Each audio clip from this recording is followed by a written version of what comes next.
afternoon, ladies and gentlemen.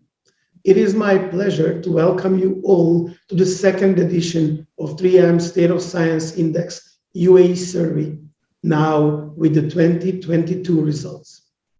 Before I proceed any further, I would like to mention that we are privileged to have with us today Dr. Raidan Asakaf, economist for the United Nations Resident Coordinator Office in the UAE, Dr. Saeeda Jaffar, Senior Vice President and Group Country Manager for GCC region at Visa, Yolla Levitt, Senior Vice President, Transportation and Electronics Business Group, 3M, Europe, Middle East and Africa, Bitar, Managing Director and Senior Partner at Boston Consulting Group, Middle East, Dr. Steve Griffiths, Senior Vice President for R&D at Khalifa University, and Marc, Senior Vice President and Managing Director at Hewlett Packard Enterprise, UK, Ireland, Middle East and Africa. Finally, I would like to thank Cara Nazari, the Managing Director of the American Chamber of Commerce in Dubai, for moderating the today panel discussion and for her continued partnership and support to 3M. Beyond the pandemic, the world is becoming aware of the impact science has on society. Science plays an increasingly relevant role in our lives, and people are connecting the dots to issues they care about the most. They want science to prioritize solving the issues of climate change, health equity, and STEM representation-related challenges. I am delighted to share the findings of our State of Science Index 2022. Compiled by 3M since inception, the independent research study explores global attitudes towards science, taking the pulse on how people think and feel about the field and its impact on the world. This year's survey draws upon in-depth interactions with respondents from 17 countries, with UAE being one of them, was fielded in September to December period 2021.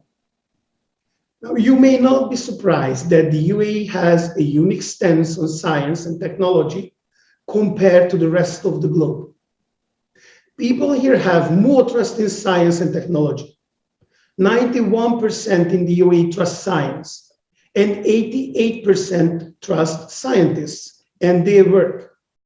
79% want to hear more from scientists about their work, a clear opportunity for more scientists to directly communicate on news and on social media platforms.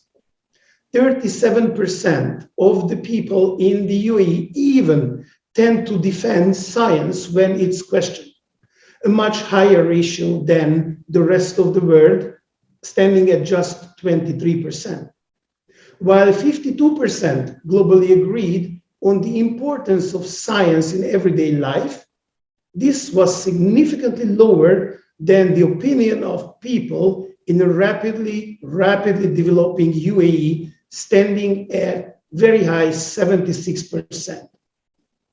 When talking about the environment and sustainability, 92% in the UAE believe people should adopt a scientific approach to help make the world more sustainable, higher than the global average at 88%. The study showed that the immediacy of the climate crisis is becoming clearer, with 79% in the UAE expressing their concerns about climate change as a key environmental issue.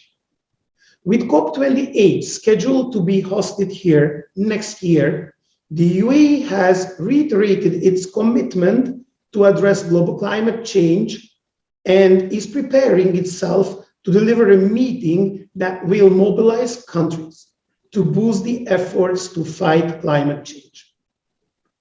Scientific knowledge has taken us to places that we never thought possible even just a few years ago. Today, 91% of the people in the UAE believe that they will depend more on scientific knowledge in the future. The UAE has positioned itself as a test bed for futuristic technologies and has built strong public confidence in its scientific initiatives. For example, self-driving cars are one of the priorities for the government, reflected in the fact that 41% in the UAE believe that self-driving cars will become a normal part of life within the next 5 years, while 89% are confident about the prospect of riding in autonomous or self-driving cars where there is no human driver at all.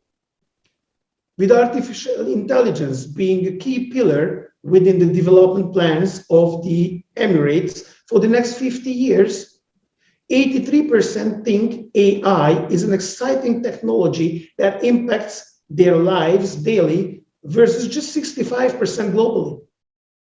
On the other side of the coin, 68% worry that advancement in AI within the next 5 years will cause them to lose their jobs. Space travel, taking another example, is becoming a realistic dream for a few. Approximately 22% in the UAE believe that it will be part of life within the next 5 years. And 80% are likely to travel to space when it becomes accessible.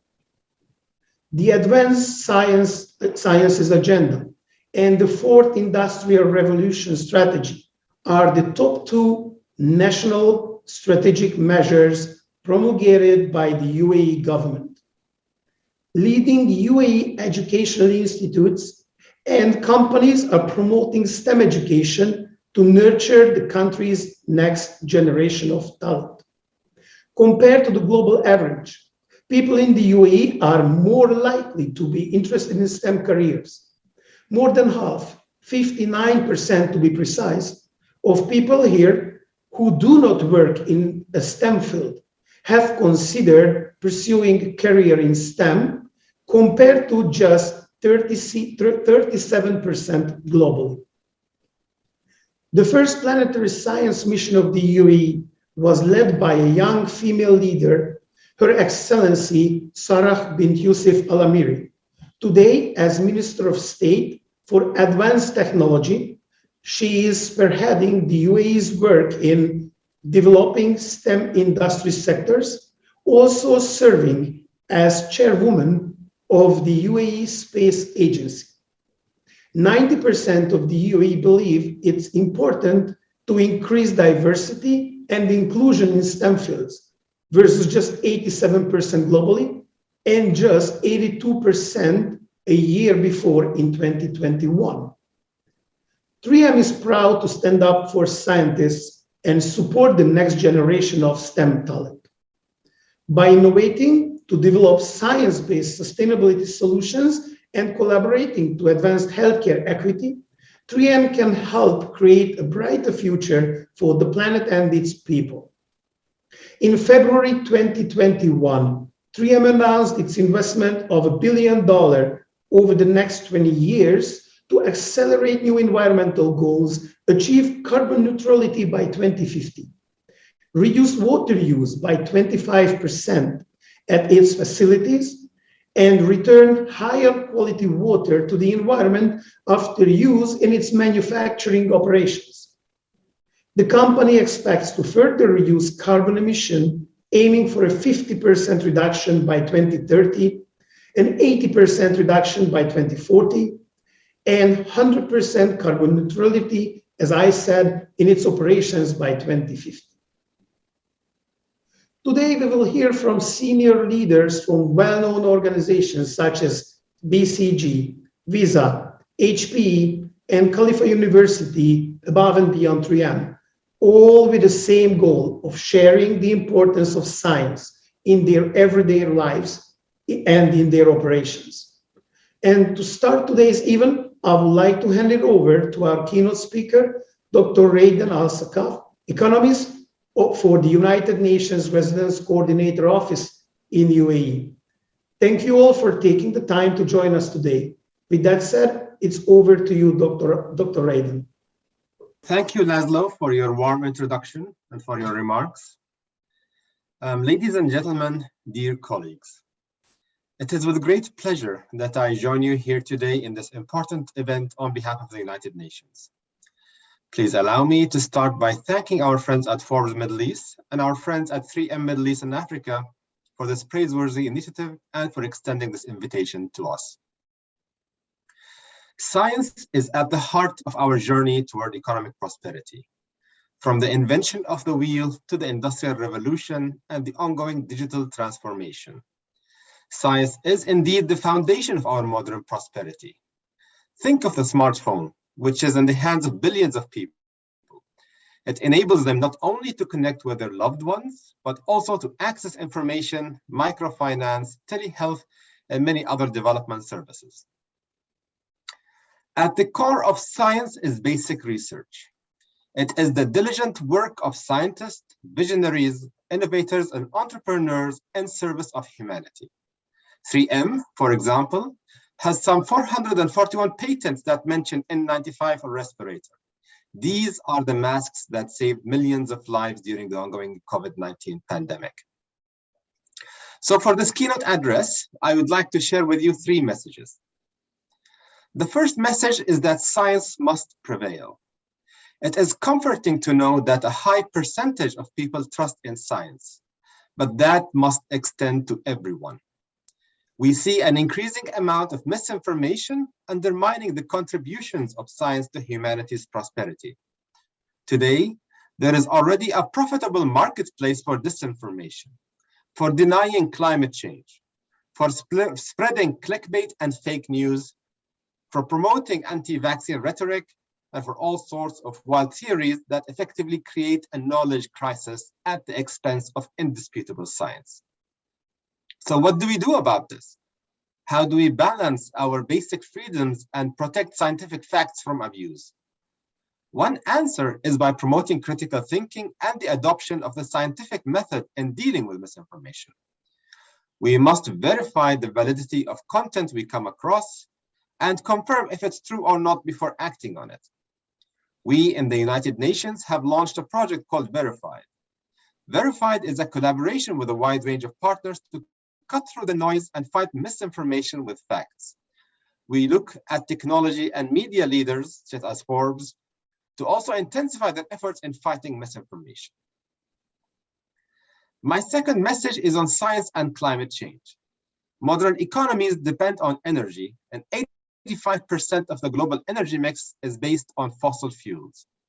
Burning fossil fuels for energy creates emissions and greenhouse gases that damage our climate, and it is contrary to our sustainable development efforts, as a sustainable economy cannot be based on fossil fuels. This is a vision that was adopted by the UAE leadership through a net zero commitment by 2050 to become a clean energy leader. That wouldn't be possible without significant investments into science-based solutions that create a truly sustainable economy for the UAE, deal with climate change, and lead this country into the future. We at the United Nations country team for the UAE are thrilled that the 28th United Nations Conference of the Parties, or COP28, will take place here in Abu Dhabi next year. COP is the key multilateral mechanism to address climate change, and hosting COP28 here puts great responsibility on the UAE to accelerate progress in this regard. The challenge is indeed significant, but the aspirations are also limitless. And truthfully, we got used to the UAE surpassing expectations across all fronts. Reaching net zero requires the development of new technologies and sectors that are climate and planet friendly. And I am sure the UAE will become home to many of the critical scientific innovations that will help solve this challenge. My third message is actually in Arabic. It says, Al-Hajatu al-Ikhtira', which means that having a need is the mother of invention. We often see that many innovations come out of a desperate need. We may not need self-driving cars today, but we urgently need to find new ways to further redouble agricultural productivity while keeping emissions down. So science leaders must connect better with the broader society and what the needs are. to capitalize on the people's trust in science and involve them in this important work. We must get young people, in particular, to become more excited about STEM, more excited about science, technology, engineering, and math. We want the scientific community to be everybody, because that is how we combat misinformation, that is how we build sustainable economies, and that is how we create the future we want. Thank you, and I look forward to the panel's deliberations. Back to you, Laszlo. Thank you. Okay. Thank you very much. It's over to you, Cara. Thank you, Laszlo. Thank you. Thank you, Dr. Raydan, for your insightful remarks. And I totally agree with you that science is the foundation of our daily lives. Good afternoon, everybody. My name is Cara Nazari, and it is a true honor to collaborate with such a distinguished group this morning or this afternoon for this important conversation. The AmCham Dubai is a part of the global network of American Chambers of Commerce, and we are a member-driven group. So opportunities like this type of knowledge sharing are one of our key deliverables to our members. My favorite role is that of collaborative partner, and it is always a pleasure to collaborate with the team at 3M. Thank you, Laszlo, and the entire team at 3M for sharing this insightful data and empowering our community with thought leadership that can benefit so many. This is the second installment of the State of Science Index findings, and I must admit I was curious to see what had shifted in the year since we last spoke. But without further delay, I think it's best that we leave this conversation to the experts, so please welcome Dr. Saeeda Jaffar, Senior Vice President and Group Country Manager, Gulf Cooperation Council, Region Visa. Jad Bitar, Managing Director and Senior Partner at BCG Group, Middle East. Yolla Levitt, Senior VP, 3M, Transportation and Electronics Business Group, EMEA. Professor Steve Griffiths, Senior Vice President, Research and Development, Khalifa University. Marc Waters, Senior Vice President and Managing Director, Hewlett Packard Enterprise, UK, Ireland, Middle East, and Africa. Let's start with a view from academia. Steve, if you wouldn't mind, could you please share your thoughts on how science and technology is playing a pivotal role towards building a knowledge-based economy in the UAE? Sure, and I'd like to start by thanking Forbes Middle East and 3M for the invitation today. Certainly a very interesting discussion so far. I found the discussion from the 3M results to be quite inspiring, what's happening in the UAE. And so I think what I'm about to talk about is going to be quite timely and relevant to what we were hearing about just a few minutes ago. When we think about a knowledge-based economy, the way I always consider it is the equivalent to innovation-based economy. And so I look at innovation-based economy, it allows us to consider how we translate our research, the knowledge we create, the technologies that we develop into the useful processes, products, and business practices, which make the economy move ahead from the economic perspective and the social perspective. When we look at how this is happening going into the future, what's really important about science and technology is we have areas around intelligent systems. You sort of heard about self-driving cars, autonomous systems. Certainly self-driving is autonomous, going to change the world in many ways. Biotechnology is another platform I'm very excited about. I think biological systems, the ability to design them and to manage them in new ways, to support healthcare, to support agriculture, extraordinarily important.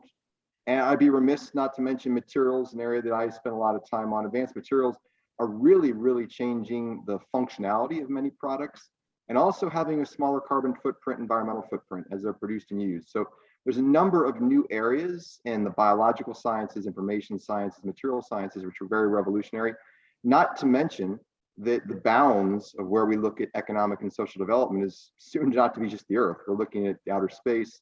We want to colonize Mars at some point, maybe in 100 years or so. So a lot of very exciting domains in which we're pushing forward to create innovation-driven economies.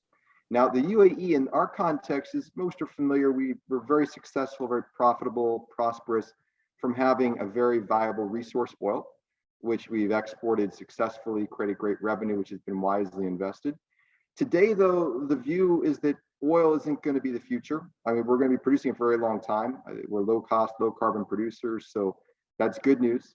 But for the future, we're looking at different areas. And so at Khalifa University, supporting the views of the country, the areas that would excite me the most, I talked about them a little bit, looking at energy of the future. So not just oil and gas, looking at renewable energy, looking at all things we're doing with nuclear energy in the country, a clean source of electricity, looking at all the ways we can leverage hydrogen, carbon capture. I call it the next generation of where energy is going to play an important role.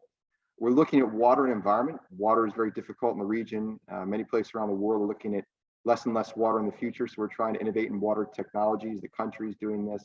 The environment, it was mentioned earlier on, the leadership being taken by the UAE in the region in order to create an environmental agenda. We're trying to bring the research to support that. Healthcare, we've had a pandemic, which I know that we've all suffered through to some extent, some more than others. Healthcare is a key area to improve human health, to develop technologies for medical care, medical technologies. We're working on that, Khalifa, the country's working on that. And finally, in the sector is space. We've got to look at space. It's very important for the country and for the world. Our underpinning platforms very much align with what we've heard in the prior discussions. Anything around artificial intelligence, robotics, data science, next generations of ICT, including cybersecurity, to guard against any kind of mischief that one may want to take advantage of when systems become more digital. And then advanced materials and manufacturing, underpinning much of what we do. All of these areas are on the Khalifa University agenda, on the country's agenda, the UAE's agenda.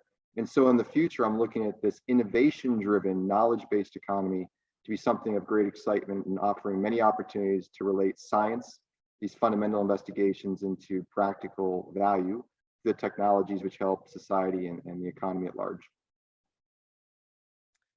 Wow, that's just a tiny little agenda that you're working on, I hear. It's exciting to really think about the 30 years that I've lived in the UAE, the growth that the country has come through, and really the leadership that they have exhibited in the region and beyond in most areas in this, world that we're living in today. So it's exciting. Thanks for sharing your insights on that. Jad, Steve briefly touched on healthcare. Why don't you elaborate on that a little bit, on why it's necessary for healthcare providers and givers to improve value-based healthcare, accelerate the digital transformation, and reorganize care around the patient to achieve patient-centric healthcare? Thank you so much for inviting me, and it's a pleasure to be here among all of these distinguished speakers. Look, value-based healthcare is, I would say, the latest fad in the healthcare domain, but fundamentally, it calls for something essential. What value-based healthcare calls for is continuously improving outcomes that matter for patients, while at the same time reducing cost. And what is interesting is we look at healthcare costs, a lot of activities in healthcare systems today are still not supported by facts and science. A lot of them are driven by habits and by beliefs rather than by proven facts that such a treatment could deliver benefits to patients. So fundamentally, value-based healthcare brings back the patient to the center of the healthcare system. When we look at our traditional healthcare system, they were designed around doctors that basically provided these, I would say, high-level knowledge that only they had. And now we're calling towards redesigning our healthcare system about patient, their specific needs, their families, and their support network. This is essential. When we look at the explosion of technology and science around healthcare and the direct cost associated with that, most countries will not be able to sustain just unlimited growth of healthcare. So it is very important to be able to really identify what makes sense, what creates value for patients, and what doesn't, to be able to sustain the healthcare costs of many healthcare systems, but also ensure that we're delivering value for patients. So fundamentally, value-based healthcare doesn't bring anything new, but it is another discipline that basically reminds policymakers, hospital managers, physicians, and everyone that we really need to refocus on the patient needs. Are we creating an impact, either clinical or well-being? And are we doing it at the appropriate cost? Yeah, that's a very valid point, certainly consideration. And as we come out of the pandemic, it's relevant for sure, because we were in crisis mode, and now we need to start to look at things again. So thanks for sharing those insights. Dr. Saeeda, I'll pose the next question to you, since we've talked about the importance of education and healthcare. Let's talk about people's money. That's always a good one. So as consumers' trust in contactless and digital payments continues to rise, how is Visa facilitating local consumers to provide them an innovative, convenient, reliable, and secure payments platform? Look, I think providing a safe, secure, accessible platform is absolutely 100% fundamental to what we stand for and what we believe in, right? There is one part of it which is around giving consumers and customers the choice, but I think equally important, in fact, in many ways to us, the second part of our mission is about providing access. Today, if you look across the world, there's just under 2 billion people, roughly 200 million SMEs that are not part of the financial fold. They don't have the ability and the means to be able to accept digital transactions, financial transactions. And if you look at the last 2 or 3 years, the pandemic has hit them disproportionately. So this is something that is very near and very dear to our heart. And this is something that we have made a very conscientious and a very public pledge to support over the next few years, to develop the right technologies and to roll out the right platforms that will enable both the individuals as well as the small businesses to be able to access the financial platforms that they need to go forward and to thrive in our increasingly connected economy. Amazing. I look forward to seeing what comes of that, because I'm continually amazed when people say, oh, I'll Venmo you that, I'll do this, I'll do that. I'm like, oh my goodness, okay, how do I do that? So I continue to be inspired by the work of financial transactions. So, and Marc, if you don't mind sharing, what are you all at HPE providing? How are you all at HPE providing the relevant digital skills and expertise to uplift and upskill your workforce so they're better equipped for the future? Great to be here. I can feel the energy of people talking about and engaging with science, and I just find that incredibly motivating in and of itself. I think when you talk about skills or attracting talent or supporting young talent, right at the heart of that is you can have policies, you can have programs, but it's really about culture and having a purpose to use technology to advance the way people live and work. I think it's incredibly important to create the desire for people to want to be part of something. I think Laszlo said it well when he talked about the linkage between technology and science. Technology is the biggest enabler now for science. And when you think about the greatest problems humanity faces that we're trying to solve, technologies like supercomputing, processing data to support scientific research is what will make the breakthroughs. So just wanting to be part of that, I think, is very motivational for people. You know, in answer to the question, I think about talent attraction, talent development in three key areas. The first is around engagement, then around aspiration and around opportunity. So by engagement, I mean the partnership between business and academia, supported by government. When those three forces come together, it's incredibly powerful. And it gives a platform to showcase the opportunities that exist within technology to support science. Then it's around aspiration. Building role models and putting role models forward to tell stories about how they got engaged with science, how they developed their skills, what they achieved, and why they feel great about doing it. Role models that look and feel like people, not, I don't know, people like us, 20-year veterans or plus SVPs, senior leaders in the business, but young people that have been in the organization 2 years, 3 years, 5 years, getting out and sharing the story to kind of create that aspiration, that desire, and then being very clear on the opportunity. You know, a good example of that in the UAE would be the internship program that we've taken from the UK, and we've now embedded firmly in our UAE business, where we bring in around 10 interns a year.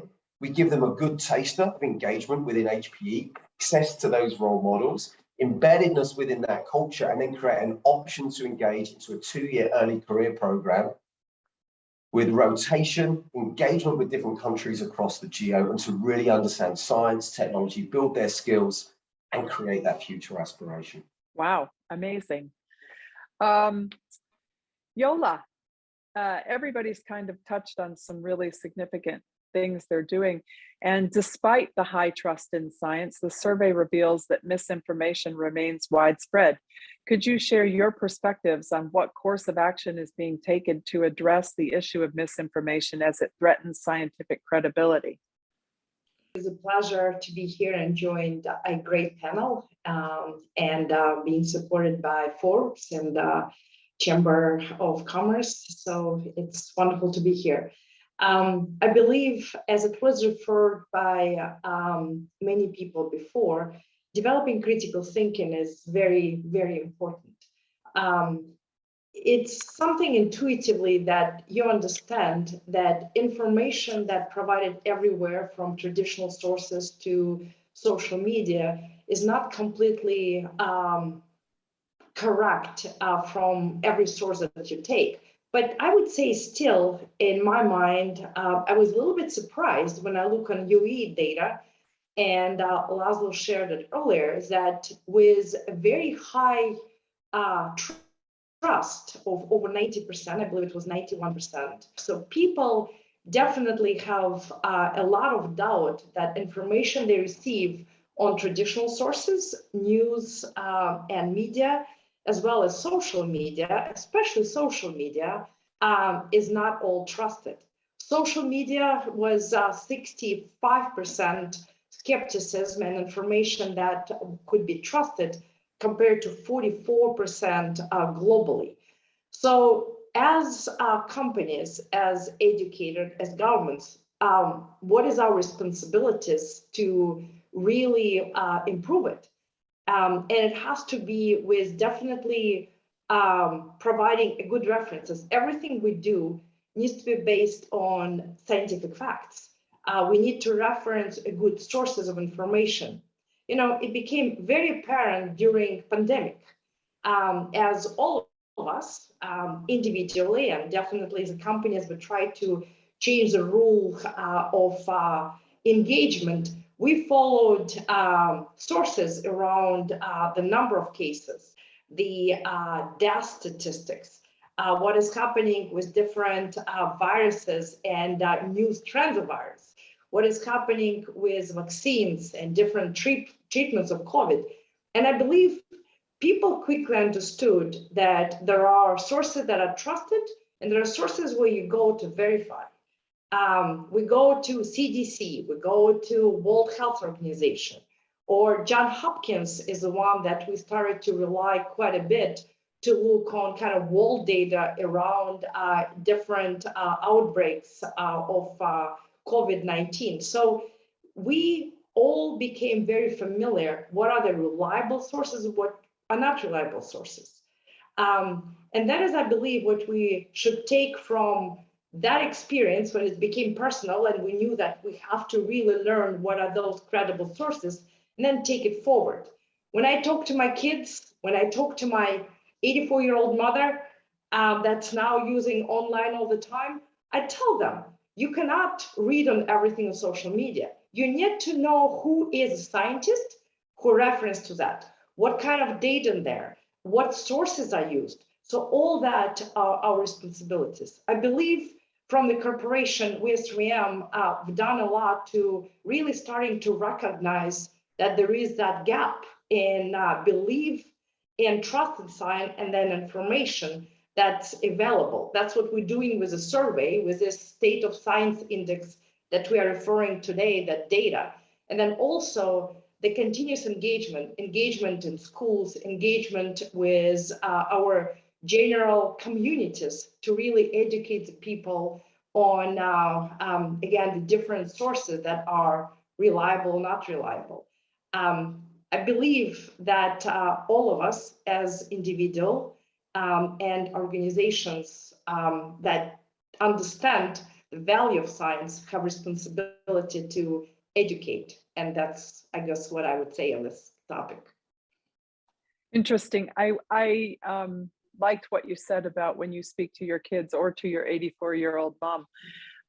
It kind of resonates, because I think sometimes I learn from my kids what's a reliable source and what's not. You know, they're like, oh, don't go there. Exactly. You know, and then older people also, you know, we need the opportunity to consider everything. So, but I like that it goes back to education. So let's go back there and talk to Steve yet again and see, Steve, when you think about collaborations, how are collaborations with organizations helping in the advancement of STEM careers and education, developing the research ecosystem and providing unique opportunities for research and development activities? It's a very good question. I'll build on what the other speakers have said. I mentioned previously innovation. And so when I think about innovation, I think about the system in which we have to build that. And so industry, government, academia, they have to come together as the three parties that make innovation work. When they come together, they can provide the infrastructure required for innovation. We can do the R&D together. Very importantly, we have to develop the human capital. And when that's put together well, and you have supporting policies, then you start to see economic benefits, societal benefits start to spill out. Now, when we look at how we're going to develop the collaborations in a meaningful way, the way in which I like to think about it and what Khalifa University has been doing, it's been mentioned by some of the other panelists today, we look at internships. We want to train the students with the companies, in particular, the industries where they're going to go work. Because if they're going to know science and they're going to start to understand technology, the translation of science, they need to know what the practical problems are. And the companies bring that knowledge. Likewise, when the students undertake, say, an internship, they can begin to work with the infrastructure required to translate science to practical value. We have lots of great infrastructure at universities, but working with industry, you can start to see how you get to that true level of innovation, the creation of value from the work that you do, the knowledge you create. And you also start to get a sense of the employment opportunity which you can take on when you start to see how multiple fields come together, which is where the industry really is moving. It's not so much one individual entity doing all the work alone these days. It's more about a convergence of different sectors coming together to create products which have the most impact. So we do internships. I think that's critically important. It connects universities with academia, I think, or academia with the industry. Likewise, with the research part, to get an education that's going to be the most valuable, you want to be able to have the industry involved in the R&D that you do. So we establish research centers, we have sponsored research. We're trying to get the industry to come with their challenges so that we can do use-inspired work to get the students deeply engaged, get the training going, so that as the students undertake their thesis work, for instance, they're actually preparing for a future beyond what they're doing in the university. So I think centers which are very oriented toward industry challenges are very important for us. We also have R&D boards where they're similar to centers. We have different leadership from companies work with myself and others in the university to define challenges for the company. And then the students and the researchers that work on the projects, again, are getting exposed to practical challenges and issues. So I think those types of mechanisms are critical. And so when we have the fundamental work connected to the industry challenges, we have the platforms and paradigms to enable the students to work with the thought leaders in industry. We can start to create those ecosystems that really stimulate innovation, which to the point of the whole discussion today is getting an entire set of generations lined up behind science and technology and what it can do for the country at the higher level, socioeconomically and otherwise. Awesome. Thank you so much. Jad, with building on Steve's comments, with healthcare being such an important focus for the UAE, could you share your thoughts on how science becomes relevant in solving the healthcare equity issue, and what recent developments have been made to provide effective healthcare and meet the evolving health needs of the population here? Maybe I'll start with a small reminder that science is not a set of data or facts, but it's just a tool or a process that we use to make sense of the reality or make sense of some interventions. So when I look at that and start at the national level or at the macro level, policy development is essentially science-based. Are these policies going to deliver the value that we're looking for? Are they going to deliver the impact that we're looking for in the population? So it's very important when we formulate or design policies to take them through a proper scientific method to validate that the intended impact will be basically achieved. If we look at some of the examples, When we look at the development of the healthcare system in the UAE, it went through the typical 3 phases. The first phase was just trying to improve access. So creating the supply there, building hospitals, building beds, bringing doctors, adding technology. We're going still through the quality improvement phase. Now that we are able to meet the demand or somewhat meet the demand, are we able to deliver on a certain quality level? And then immediately the third phase is to say, okay, we solved the demand issue, we're solving the quality issue. Are we able to sustain this model, the cost perspective? So science is very important to bring into the fold in designing these phases, into planning these phases, and making sure that we are delivering the services equitably to all different types of populations. So not only from a socioeconomic perspective, not only residents versus citizens, but also different types of health populations. So the diabetics, the elderly, the mental issues, are we able to provide the right services to the different population at the quality level, at the access level, and in a sustainable manner? So when we look at the UAE development in the last 10 years, it has been an impressive development dealing with these different topics. There are still some gaps in certain specialty areas, but the policies being put in place, hopefully in the next few years, will be able to bridge these gaps. And again, science has been an instrumental tool in putting the UAE healthcare system on the map. But if we compare where we are today to 15 or 20 years ago, it's a completely different story. Excellent. I agree with you. Yolla, building on all of these initiatives that our colleagues on the chat have spoken about, can you share your thoughts on why science is crucial to address environmental challenges and climate change concerns around the globe and build a more sustainable future, and how, you know, it's going to be a diverse and equitable science team that does it? I would say that it's interesting. We talked a lot about the young generation. And if you ask a young generation, what survey shows us too, is that a lot of our young generation believes passionately that we need to do something around environment. It's about climate change. It's about water and air. And for them, they feel extremely passionate about them. What the State of Science Index showed us that in UAE, and Laszlo referred to that, 92% believe that science should be used to really address a lot of those sustainability environmental challenges. And then when the survey goes deeper, what I found very interesting, that from that, 62% found that the science needs to be used to find new ways to power vehicles, sustainable, renewable way. 59% talked about developing new technologies to reduce greenhouse and emissions. 54 make a fuel-efficient gas more affordable. And I would say that those are sentiments and priorities that are shared by a general public globally, and also within 3M. When you look at 3M, the foundation for sustainability and important sustainability started a long time ago. Actually, I started in a company 30 years ago, 30 years in June. I started in manufacturing. And I remember I ran a program to recycle a waste back to the extrusion process. And I won a 3P award, which is Pollution Prevention Program.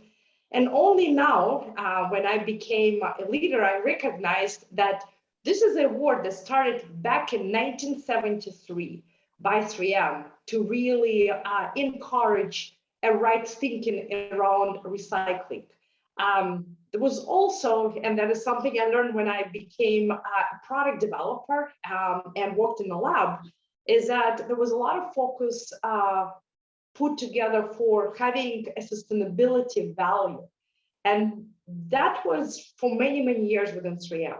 Now, in the last 4 or 5 years, it became much more structured and official. 3M announced that there are 3 priority areas the way we'll look at it. Science of circular design, so putting a systematic requirement that any new product that's coming out of 3M has to bring the sustainability value. Then the second one is about science of climate. So this is what we do ourselves around decarbonization, using renewable energy, reducing CO2, and also what we could do with our customers or governments to help them reach their goals with our products. And the third one is about science of community. And this is about continue to drive things that we've talked about around diversity and inclusion, around science. It's about developing STEM programs early and really contributing to that. When I look on different products that we, for example, worked in UAE, worked with governments, understanding that when you look in UAE, you have extreme temperature conditions, high temperature. I've never been in UAE in the summer. I have to admit, I've been there in the winter. So kind of chose a better time to go there in terms of weather. But I know with a high heat, the energy is becoming extremely important, energy conservation. So 3M have a window film. This is something that's used in a lot of the buildings. We use it in few healthcare facilities in UAE. We use it in Expert 2020 buildings. We're going to use it in FIFA in the region. So in really providing that film that helps the energy, keeps the energy in, and really reduces both the CO2 and energy conservation. This is the same film that could be used in cars, also to kind of make the people more comfortable inside the car and using the kind of a right level of air. We also put a lot of focus, and that is within both of this product, within my business group, the window film, and we also do a few of the solutions to make that car, the electrification of vehicles, more real, more affordable, more safe, because we produce thermal management for batteries, so it's safe, it could run longer and doesn't overheat. We make the car lighter with different glass bubbles technology that adds to both paints and fillers and different sealers. So we really work very close with customers and governments to try to understand what are their priorities and how we can help them with products, as we do a lot of things ourselves. And maybe I'll finish that 3M has announced that by year 2030, we will have 50% reduction in our carbon footprint. And I was in the facility just at the end of last year. It's our Hewlett facility in Germany, and we will actually reach this goal in 2020. I believe we already reached it right now in the middle of the year, but getting to that 50% reduction from 2019.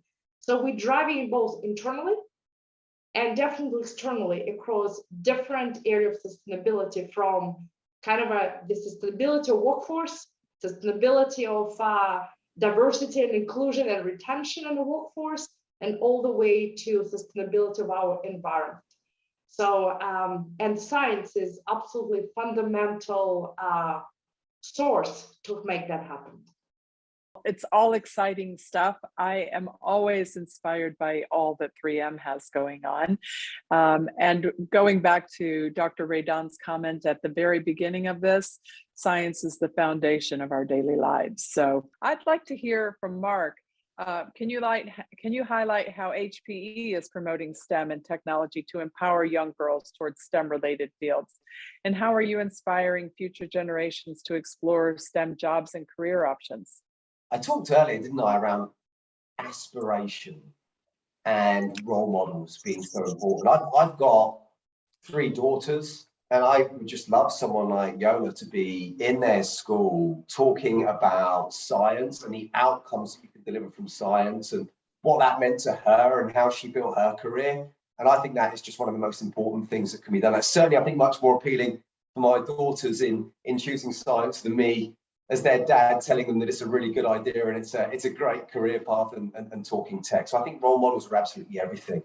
And the point on skills, young skills, male and female as well, right? I think our goal here is diversity of hiring, and not just on gender, on ethnicity, as well as gender, male and female, is really important. Skills are fundamental to what everyone is setting out to do, be that HPE, to build out our tech business, or be that the aspiration across the GCC for economic diversification in the future of the Gulf. Ultimately, investment and access to technology will happen, but it will be people that make the difference, and sustainable skills will ultimately see whether those policies by country succeed or fail. I mean, a great example is we put the fastest supercomputer into the Middle East. It took a lot of work, a lot of investment, a lot of planning. The biggest challenge in getting it done was to enable, to implement, to enable, and then to build, run, and drive the usage of that into scientific modeling. And it just shows the challenge on building those local skills. One of the things we did with a project like that was embed 2 young graduates with the team, because you kind of got to get hands-on as well. And it takes maybe a year to build those skills to any sort of level, and 5 years to build expertise. So across the Middle East, in both UAE and Saudi as well, we're embedding graduates in supercomputing projects, which is a great opportunity. In the UAE specifically, we've built a partnership with the Cybersecurity Council on the National Program for Coders, and we're looking to attract both male and female participants in that, in a really diversified hiring framework. And again, the way we do that is role modeling. It's taking people, particularly younger people in our business, who've been a success, who've come in and said, what's science for me? Actually, it's not about science, it's about using technology to predict weather patterns. And as a result of predicting weather patterns, here's how we can outlook the future for the UAE, and starting to talk in those terms. It's a program now sponsored by our managing director in the UAE, who's an Emirati. And we've built a senior Emirati leadership team. Our channel ecosystem leader is now Emirati, as is our HR director. And that is just really creating a feeling of inclusion and desire for people to want to be part of those programs. So we've been really pleased with the diversity of people joining the programs. Probably the next big challenge, and I think Yolla touched on some of it, is not just the attraction at the start, but it's retaining people and building a program that makes them want to stay with you for a sustained period of time. I like it. I like that both of you have given some real thought to some real comments that can be utilized by the audience in this discussion, that they can take forward and implement in their own organizations. But both of you also spoke about role modeling and mentors, and we can't overlook the preeminent role model that we have on our panel. So Dr. Saeeda, could you share your journey and experience as an Emirati woman and a business leader who has achieved success, and some of the challenges that you faced in the male-dominated field? What advice would you give to girls and women who want to pursue careers in STEM-related positions? At the end of the day, I think it is incumbent on each and every one of us to tap into our passions. And I think if we are successful in not only tapping into our passions, but helping others tap into their passions, we would just all deliver and we would all perform that much better. I fundamentally believe that. And I think at the end of the day, man, woman, boy, girl, doesn't matter your ethnicity, doesn't matter where you come from, all that is essential and important to building a multidisciplinary team. I think if we are able to help people identify their passion early on and then help them channel that passion, I think that is, in my view, probably the biggest indicator of success further down the line. I was blessed, I was lucky in many ways that growing up, I mean, it was never a conversation around whether I should or could talk about math or science, right? We talked about everything. It was the expectation in the house. Everybody went to school, everybody did well on everything. Didn't matter you were old or young or boy or girl. And I was passionate about math, I was passionate about science, and I pursued a career in STEM. It was never about being, or doing something in a male-dominated environment or not. It was genuinely about following my passion. And I think that is the one piece of advice I would give to everyone, because look, the answer is very, very different. I love numbers, I love statistics, but at the end of the day, 50-50 is not necessarily the right answer either. And what works for me may not work for you, may not work for others. So I think it's essential for us to think about and say, what is it that we as individuals really want? And what is it that we can help others that are earlier on in their journeys that they really want? I fully agree that this starts at a very, very young age, because, by the time you're 10, 12, 15, a lot of things are already preset in your minds. So I think at the end of the day, that's what it comes down to. Figure out really and truly what it is. Those choices for a lot of our younger folks to understand that, to be able to explore that, and to help them go down that path, expose them to it a little bit, allow them to experience it.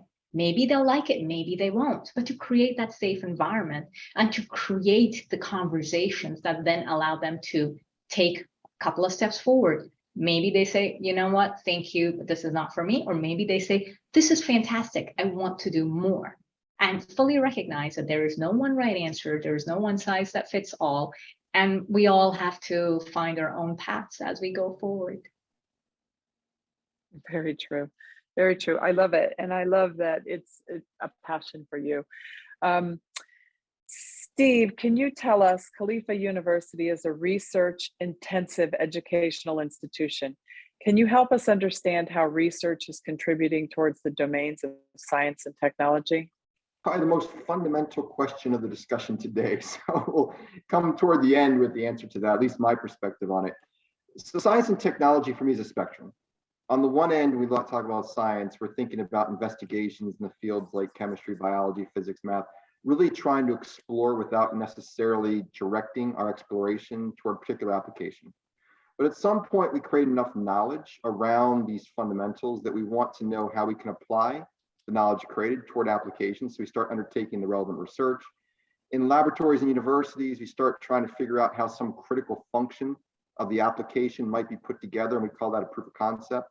And then we develop maybe a small prototype in the laboratory to see if things can really start to work in a meaningful level. Once that happens to get a little trickier, then you have to move your prototype into an environment where you can say, maybe I can manufacture it, maybe I can start to see how it may operate in an eventual operational environment, although we're not there yet, and then prove that out maybe in a system level, and then finally come to an operational environment, validate the technology, and you have a product. So along the way, what defines that system is the underpinning research and development. And so with research and development, sort of the defining characteristics which allow us to say we've done research versus something haphazard, is we've got to undertake our exploration for knowledge and new products systematically and creatively. So if we have those two elements together, we can start to build that knowledge base up and then find opportunities for innovation, which is really the end of what research should be about. Research for its own sake is not very useful. It's trying to create those technologies and those outcomes which create the societal and economic value. So that is where research underpins a broader spectrum of science and technology. That said, and was said many times today, and I'll reiterate where I see research having outcomes that are most impactful, knowledge creation, yes, trying to create those practical outcomes, maybe create a startup company from a technology, maybe you're able to work with a company so they can further develop a technology for their own sake. But the third part, which is not as much thought about as a KPI or a performance indicator of research, is human capital. No matter what the outcome, when you have students engaged, they're working on projects, you have researchers engaged, you have society getting excited about science like we heard about, that's an end in itself. That's a tremendously valuable outcome that research should generate. So as much as I love the really technical things, the new products, et cetera, I'd say always looking at the human dynamic, the social dynamic is a key outcome of research. And so it's a good question for me to hopefully get this session to a near conclusion, because it really is one I'm passionate about. Excellent. I love that you talk about innovation and a good outcome for society. So that leads me to Jad. And Jad, can you share with us how helping healthcare organizations developing cutting-edge strategies to improve patient outcomes while lowering total costs to drive progress toward value-based healthcare?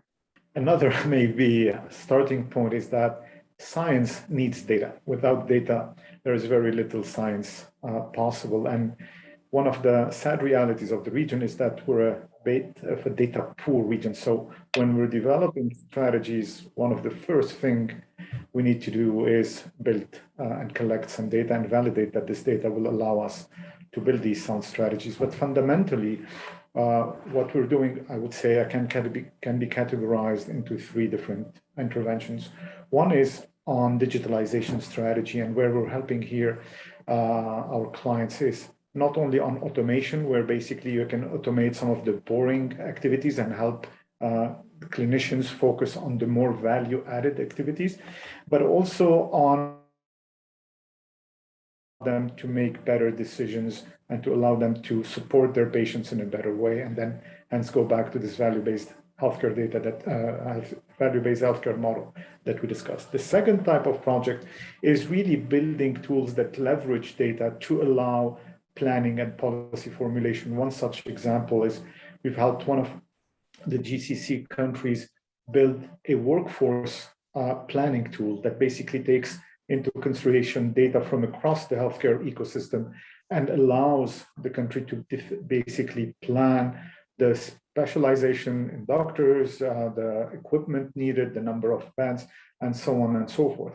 Given the global crunch around clinicians and caregivers, this tool is very important because we can look into the future, into 10 years, 15 years, and say, this is what might be needed in the next decade or so. And hence, these are the programs that we need to offer in our universities. These are the trainings that we need to encourage our children to pursue. And finally, the third type of project is around cost and optimizing cost. Everything from trying to optimize the distribution of assets. Do we have our hospitals at the right place? We look at the distribution of the population, at the behavior of the population. Where should we have our primary healthcare clinics to increase access, to ensure access? How do we improve efficiency? One of the tools that we've developed is a very interesting tool looking at hundreds of millions of patient records and being able to identify the appropriate therapies for subpopulation of healthcare. So moving towards more and more personalized medicine and not just blanket therapies that basically are distributed across the population. So these are the ways we're trying to leverage science, data to support our clients and develop these cutting-edge strategies. Amazing. I think that technology and STEM is critical now to healthcare. It's no longer an optional thing. It's amazing. I went recently, I was at a hospital, a very large facility in the US, and their computers were down and they couldn't do anything. They couldn't check people in. They just could not do anything. So making sure it all comes out correctly is no small feat. So well done to you guys. Marc, if you can share with us some thoughts around how HPE is creating opportunities for women's career advancement while also prioritizing their well-being, and how you are enabling workplace inclusion and equity, that would be fabulous. Yeah, I'd be absolutely delighted to. The key word I think there that I really like is advancement. It's a great way to think about things as we talk about building on the other point of how you retain and grow diverse talent within an organization. I think one of the best ways we do that, or things that we do, is keep winning incredibly interesting technology-driven scientific projects across the UAE. I want to reassure Jad, yeah, I mean, I take the point on data. There's no shortage of data. The challenge is how well it's being captured, secured, and then shared and used to train training models. And there are some great programs underway across the UAE using technologies like secure data spaces and swarm learning to really address that. So hopefully some real positivity there as we address that data issue. But creating those interesting projects, access to data, access to outcomes really is a way to drive advancement. And then I think I think a lot about diversity being an outcome of inclusion and equity, which really is fundamentally driven by the culture of a company. And by culture, I mean the way we do things. And to overcome their own biases. I mean, I think I talked about the concept of people wanting to hire the best candidate, but actually being biased around what they mean by best candidate. You know, I certainly know myself, as I look back over my career, I've suffered from attraction bias, like hiring people that look and operate and work like me. I've been able to stand up as a leader in my organization and tell other leaders about that and how I noticed that and how I took interventions to make sure that doesn't happen.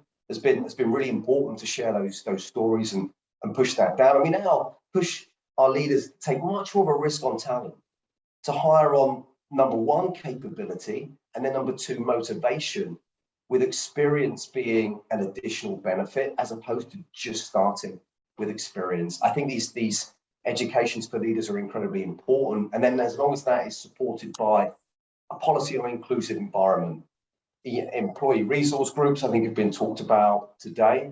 Leader support for diverse talents. You know, certainly on a recent visit to the Middle East, I spent time one-on-one with a number of our female talents, kind of listening, hearing, and giving active sponsorship, which is very different to mentorship. And then policies around well-being, mental health, parental leave, and ultimately creating a model where your work fits your life and not the other way around. So as we're making our way through this, I would love to hear what initiatives Visa has taken to promote and elevate diversity and inclusion of women in the workplace, building on what Marc was highlighting around what HPE has done in its thoughts on diversity and inclusion, please. Absolutely. So look, I think there's probably two ways to think about this. There are probably the things that are put in place, the harder elements, and then there's the soft side of it, which is what Marc referred to as the culture. I think on the things that are in place, there are many initiatives that Visa has been a part of, is a part of. Things like the Equal Pay Pledge.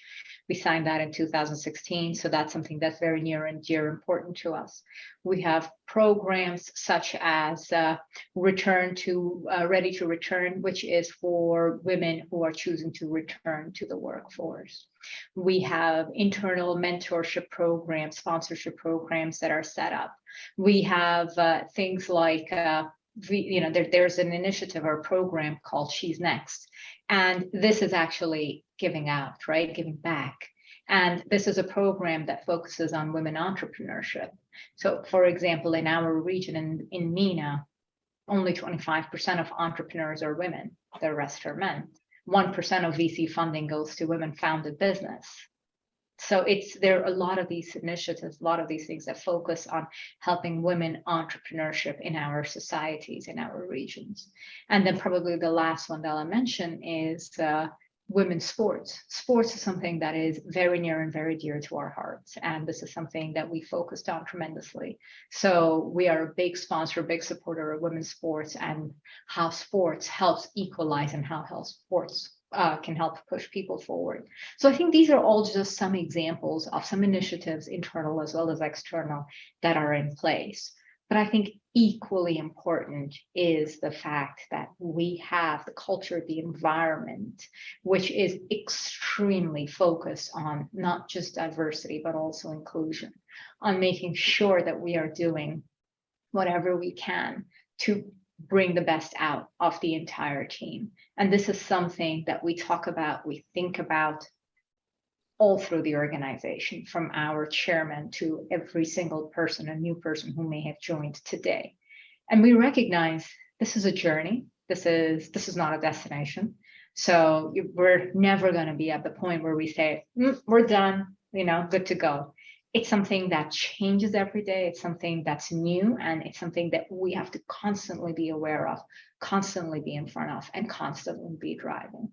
So there's a lot that's happening, but I think, again, the most important thing is that it is something we value and we are constantly striving towards improving.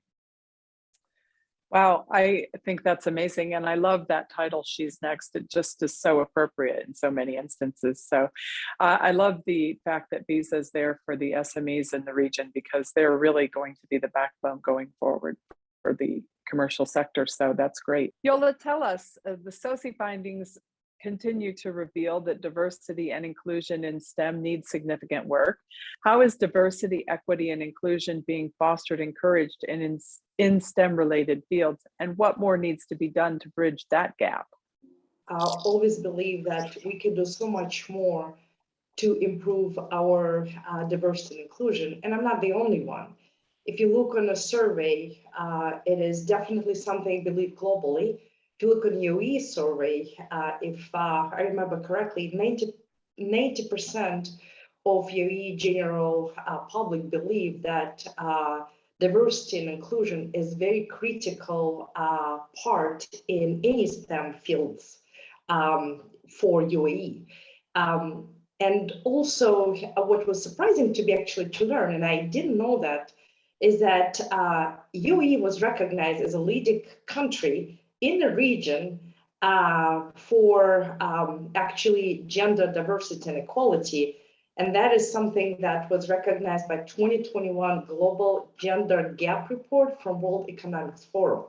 But with all that said, the other interesting statistics show that when you go and check actual labor force after you see how many girls and gender diversity in school, and it's pretty high in UAE. When you look on labor force, it is still pretty low. There's only 57% 57% I believe was the number, compared to 92 of male are in the labor force. So somewhere along the way it breaks.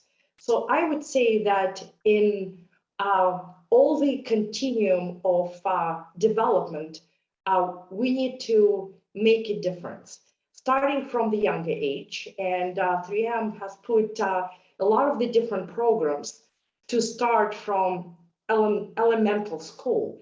We do the program which called Traveling Wizards of Science, basically. And I remember when I started at 3M, this is something I did as well. You go to schools and you show experiments with kids. It is definitely popularizing science. I believe Mr. Bitar talked about the fact that science is not just facts, it's about applied science. And we talk about kind of our 3M motto and sign and vision is that science applied to life. So you need to show it to kids. You need to show what could be fun and what's cool about the science. And it's doing those experiments, starting from schools. We also, within UAE, we actually launched during the Expo 2020, together with the Knowledge and Human Development Authority, we launched a program which is a science at home, kind of a teaching different tools you could do with experiments at home, developing and sparking that kind of a fun passion around the science. So you start at that young age, engaged and involved, including all the genders or any racial diversity.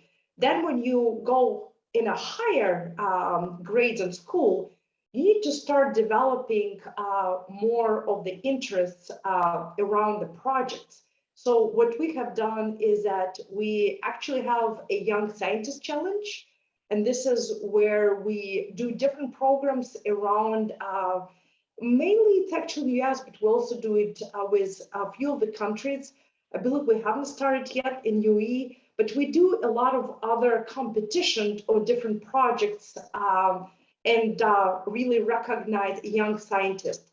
Last year, we actually recognized a young teen that became then a part of our video, where we're talking about 4 women in science.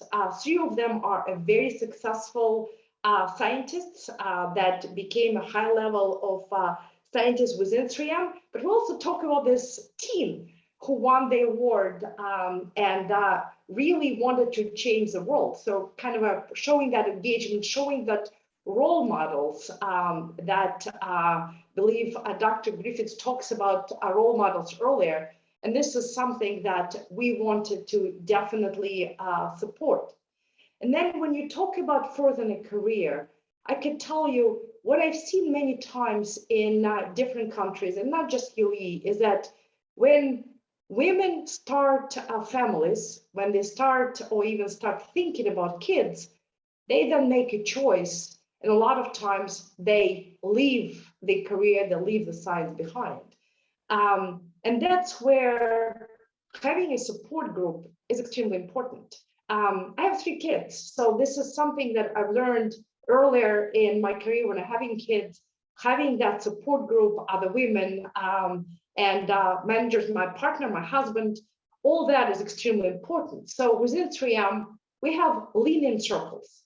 This is something that we organize through Leadership Women Council, where we different kind of a high level and medium maybe managers within the company meet with people at a lower level, women in their career, and working on any issues. It could be a daycare comments or questions, what to do with a sick kid. It could be how do you really manage in a virtual environment when you have kids at home. So all those simple questions that sometimes just needs to be brought up and addressed in a different, very safe environment. So that is kind of all the important things that I would highlight to really continue supporting and driving and growing the diversity and inclusion in science fields. In STEM Thank fields, you. I should say. Yeah, thank you. Those are some great thoughts, actually. It's a great discussion that we've had here. I want to thank each of the panelists for being part of the panel and for sharing your time and your knowledge. And I'm certain that we have all got some takeaways we can consider for growth in our own organizations or our own worlds. Thank you to Forbes and to 3M. And Laszlo, I turn the floor back over to you. Thank you. Thank you very much, Cara. Truly enjoyed listening in to the great panel discussions. So ladies and gentlemen, thank you for tuning in to the launch of the State of Science Index survey results. Now, more than ever, as said, people around the globe recognize the relevance of science to their lives. Even though misinformation is widespread, as we discussed that, there is still high trust in science, and people are looking for science to provide solutions to major social issues, from healthcare access to STEM, all the way through the climate change related concerns. In the UAE, we have seen that 80% trust scientific facts published on traditional media, whereas 65% trust scientific facts on social media, the highest as compared to the rest of the world. To fill this gap further and address the consequences of misinformation in the media, 3M is partnering with the Online News Association, ONA, the world's largest digital journalism association. 3M is providing ONA with funding for the independent development of toolkits, training, and recognition that will inspire and support journalists as they connect with their audiences about science and address particularly misinformation.